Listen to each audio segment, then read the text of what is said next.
Bakit kaya?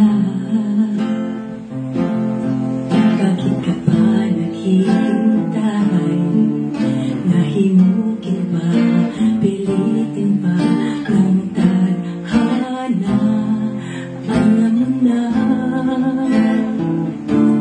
kung bakit nakakaganyan. Lumulutang nasasayang ang buhay mo at ang ibinubulong ng iyong puso.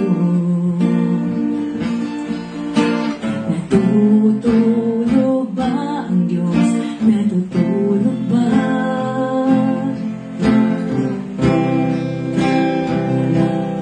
Ikaw ay kaagad sumusuko.